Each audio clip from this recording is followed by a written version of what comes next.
Hello, beautiful souls, and welcome back to another episode of the Light and Shadow podcast. I am truly honored to share this space with you.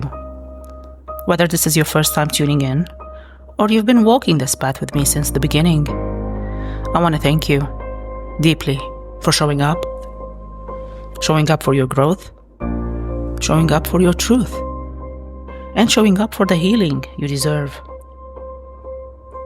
This podcast is more than just a series of episodes. It's a sacred container, a soul sanctuary where we explore the full spectrum of what it means to be human and divine. I'm your host, Reiki Master, life coach, and a psychic healer, and in this space, we talk about the parts of ourselves we are reclaiming. The light that leads us forward, and the shadows that ask to be seen. The inner child we're nurturing, the old stories we're unraveling, and the truth we're finally ready to live. In our last episode, we explored what it means to reclaim your power, not just conceptually, but energetically, and how doing so doesn't just shift your mindset, it transforms your frequency, your relationships, your entire life. And today, we're going even deeper into the heart of something so many of my clients, and perhaps even you, have silently wrestled with. Is this a real connection? Or am I bonded to this person through unresolved trauma? Because here's the truth. Not everything that feels intense is love. Sometimes we're not falling in love. We're falling into a pattern. And if no one has ever helped you name that pattern, you might call it fate, when it's actually trauma bond. So in today's episode, we're going to unravel that. We're going to explore the difference between genuine soul-aligned connection and attachment rooted in wounding, how to recognize it in your life, and how to begin the sacred work of releasing what no longer honors your heart. Before we begin, I want to offer a gentle note. This episode is here to support your awareness and healing. Some of the topics we explore may stir emotions or memories. If anything feels heavy or overwhelming, please know that reaching out for help isn't a weakness. It is a profound act of courage. You don't have to navigate this alone. And as always, if this message resonates with you, please take a moment to like, follow, subscribe, and share with someone who may need this reflection today. You can also follow me on TikTok for daily healing guidance, energetic rituals, and soul support to accompany you on your path. So what is a trauma bond? It is a deep emotional attachment formed through repeated cycles of pain, fear, inconsistency, unresolved wounds, and survival mechanisms, as well as emotional chaos, rather than mutual love, safety, and respect. It often masquerades as love because it's intense, it's magnetic, it feels fated, but it's rooted in wounds, not in true connection. It's often confused with love because it feels intense, emotional, and magnetic, but at its core, a trauma bond is an emotional tie to someone who activates your unhealed pain. These bonds are often formed in relationships where abuse, manipulation, or emotional unpredictability is present. But they can also be much more subtle. You may be bonded to someone because they mirror a familiar pain, not because they offer true love or safety. Trauma bond often feels addictive, like you can't live without this person, even if this relationship is hurting you. It creates anxiety, fear, or obsession. You feel ungrounded without constant reassurance. It involves the high highs and the low lows, moments of intensity followed by emotional withdrawal. It triggers your nervous system. Your body feels on edge more than it feels calm. It causes you to abandon your needs, boundaries, or intuition to stay connected. Real connection doesn't leave you in survival mode. It doesn't activate your nervous system to constantly brace for impact. It doesn't leave you waiting for the other shoe to drop or questioning your worth because of someone else's unpredictability. True connection feels like a deep exhale, like safety, like grounding, like finally being able to unclench what you didn't even know was tense. It feels safe, not chaotic. You're not anxiously decoding mixed signals or replaying every word to figure out what went wrong. You feel seen, heard, and valued, not for how well you perform or accommodate, but simply for who you are. It invites you to be more of yourself, not less. There's no need to shrink, dim your light, or censor your emotions to keep the peace. You are encouraged to expand, to be messy, to be vulnerable, to be human. It grows steadily and slowly, not through urgency or fear. Real connection unfolds naturally. It isn't born out of instant attachment or emotional highs and lows. It doesn't rush you into promises or demand access before trust is earned. Instead, it builds through consistency, presence, and mutual intention. It honors your boundaries. It doesn't punish them. You don't have to fear that speaking your needs will push them away. You don't have to abandon yourself to stay connected. Healthy love respects your no as much as your yes. It allows space, freedom, and mutual respect. You can breathe. You can take your time. You're not afraid to be alone or apart because the connection doesn't vanish in the silence. It's rooted, not reactive. And here's the truth. Healthy love is calm. But for many of us, calm feels boring. Not because it is, but because we've been conditioned to believe that love should be dramatic, consuming, or filled with tension to feel real. When you've been raised in or used to relational chaos, emotional availability can feel foreign. Stillness can feel empty, and stability can feel suspicious. But that's not your intuition. It's your trauma talking. And the healing happens when you start choosing calm anyway. When you stop confusing nervous system activation for chemistry. When you realize that love isn't supposed to hurt, confuse, or make you earn your place. Real connection feels like peace. And peace isn't boring. It's sacred.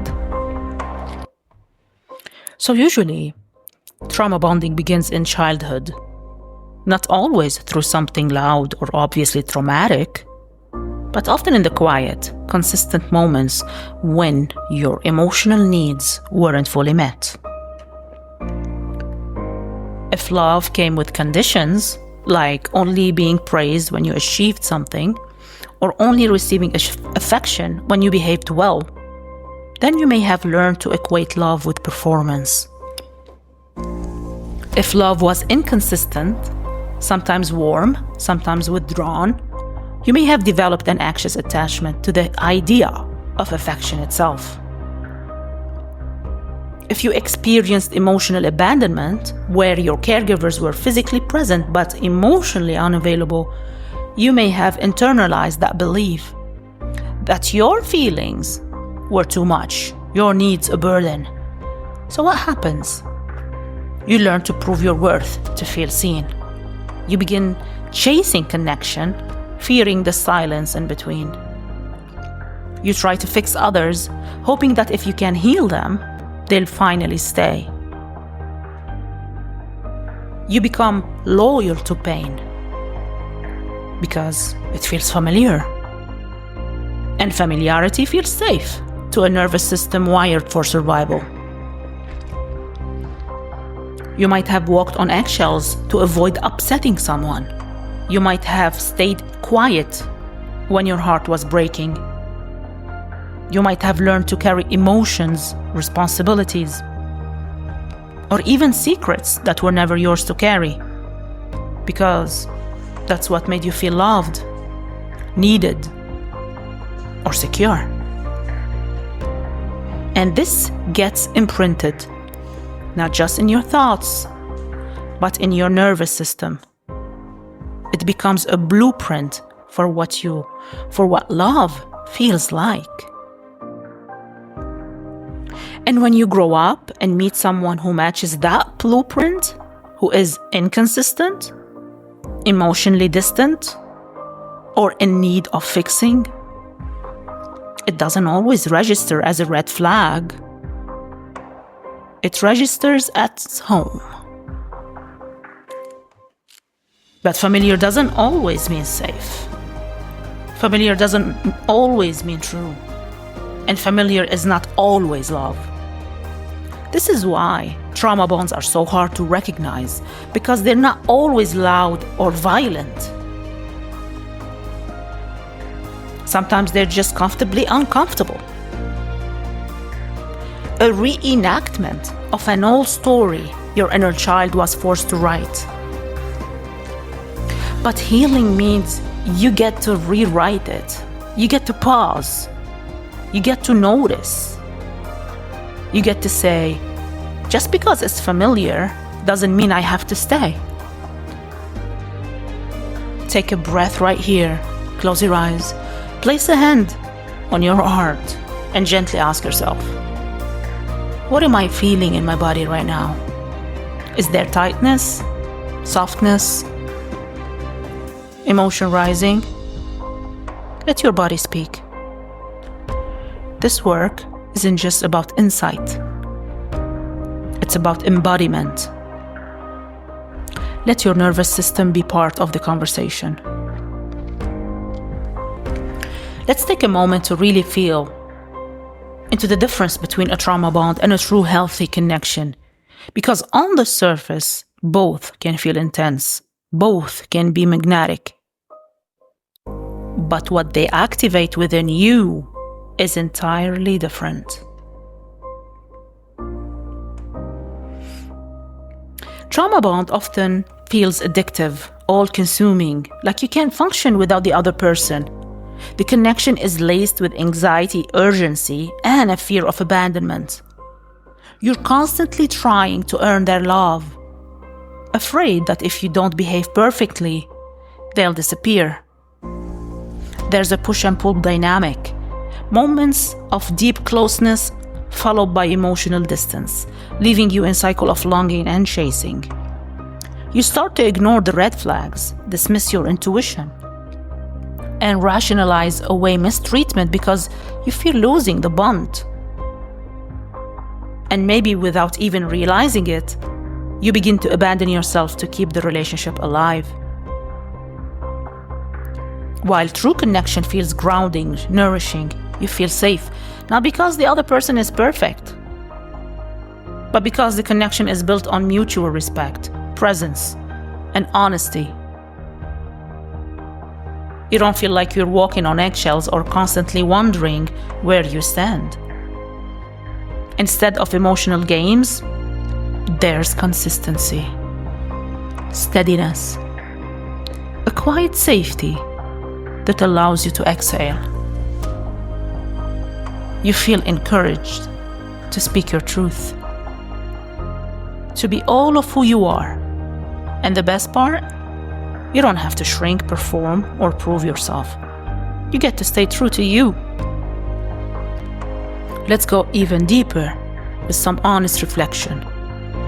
Ask yourself, do I feel more anxious than seen? If you spend more time worrying, overthinking, or doubting than you do feeling cherished and respected, pause and ask what you're truly receiving. Ask yourself, do I trust this person?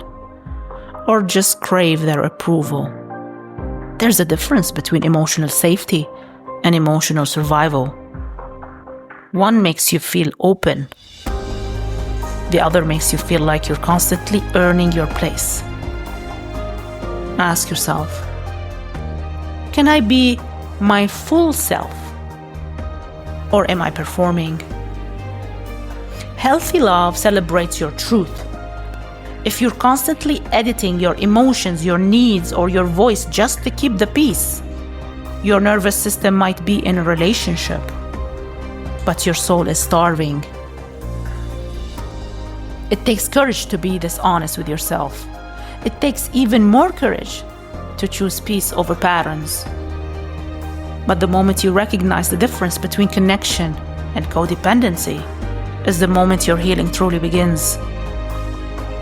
Because you deserve a love that doesn't keep you in survival mode. You deserve a connection that feels like home, not a battlefield. In my healing work, I help energetically and emotionally disentangle from relationships that are rooted in pain. Through Reiki, we clear blocked energy stored in the heart, sacral, and solar plexus chakras, where codependency, shame, and emotional pain often live. With custom candle work, we perform cord cutting and empowerment rituals to release the grip of energetic ties that are still siphoning their power. Sometimes it's an ex. Sometimes it's a parent. Sometimes it's a dynamic, repeating in every relationship. I always say, you don't have to hate someone to release them. You only have to love yourself enough to let go. And when that energetic tie is severed, the shift is immediate. Clients feel lighter, clearer, more themselves than they've felt in years. Here are some signs of your healing from a trauma bond. You stop romanticizing emotional chaos. You begin to see that love doesn't have to come with anxiety, confusion, or constant emotional highs and lows to be meaningful.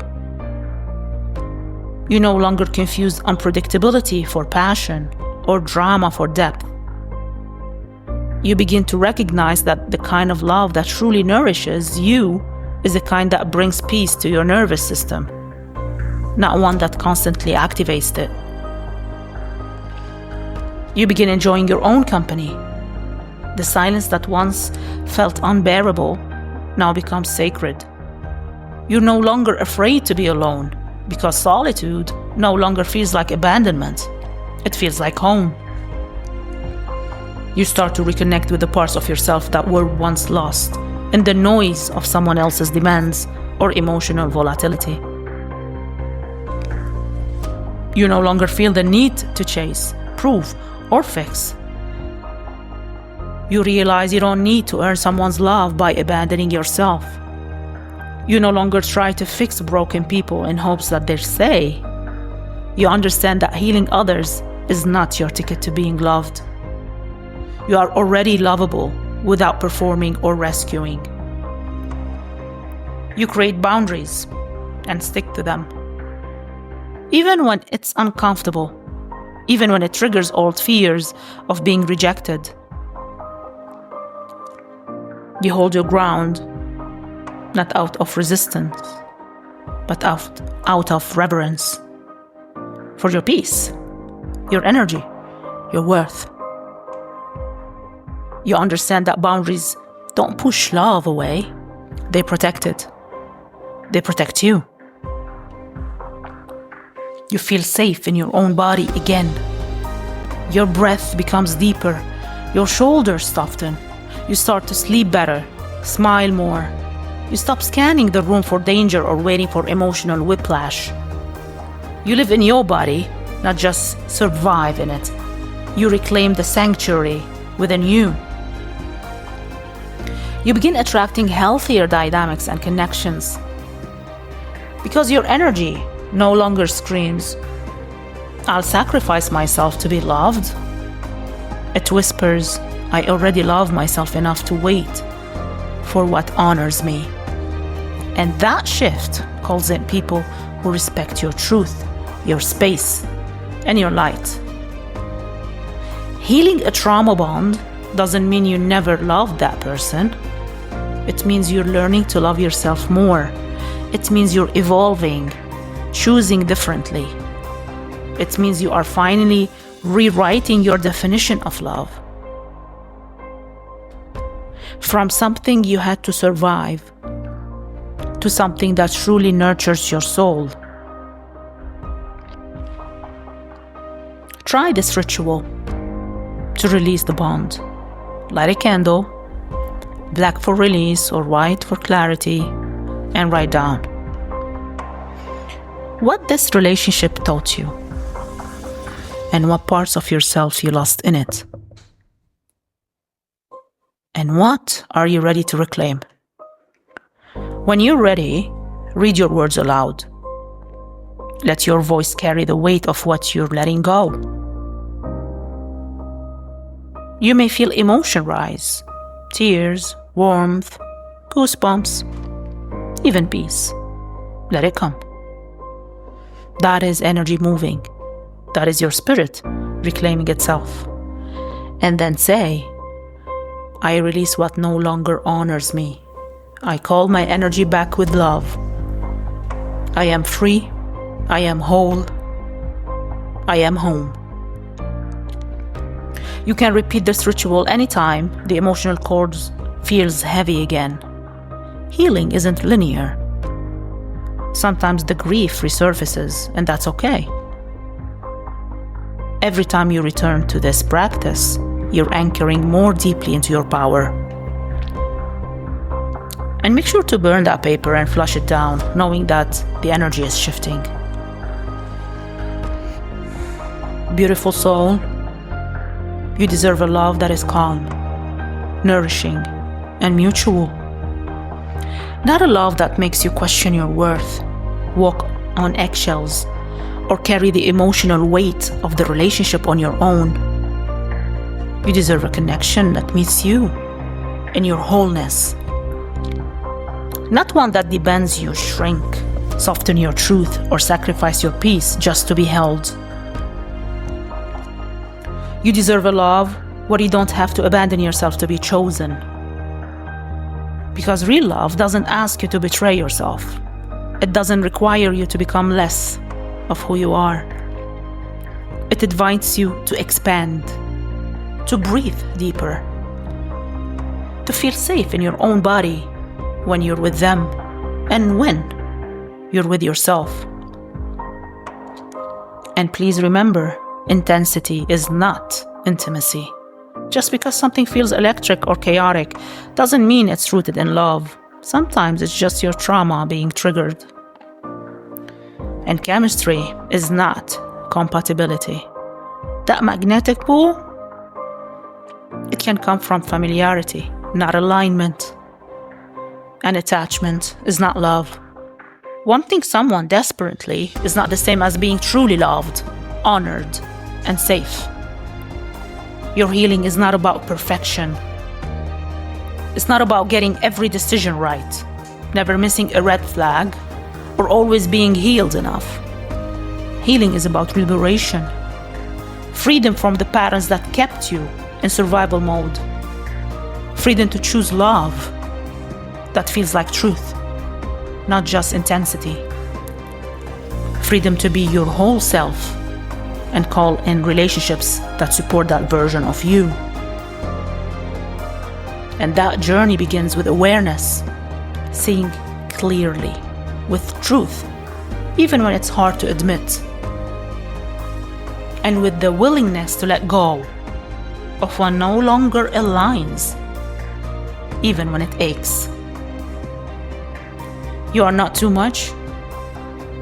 You are not hard to love. You are worthy of a love that honors your depth, and it starts with you giving that love to yourself first. Before we close, I invite you to sit with one of these questions. What have I been calling love that was actually pain? Or what versions of love am I ready to call in now? Write it down, speak it aloud. Let it open a doorway back to yourself. If this episode touched you, I'd love for you to share it with someone who needs this message. Like, follow, and subscribe. Follow me on TikTok for daily healing content. Book a session if you're ready to heal and reclaim your power. And next time, on the Light and Shadow podcast, we're going to talk about something so important. How to trust yourself again after betrayal. You won't want to miss it. And as always, the magic is already within you. You are more powerful than you know. Until next time.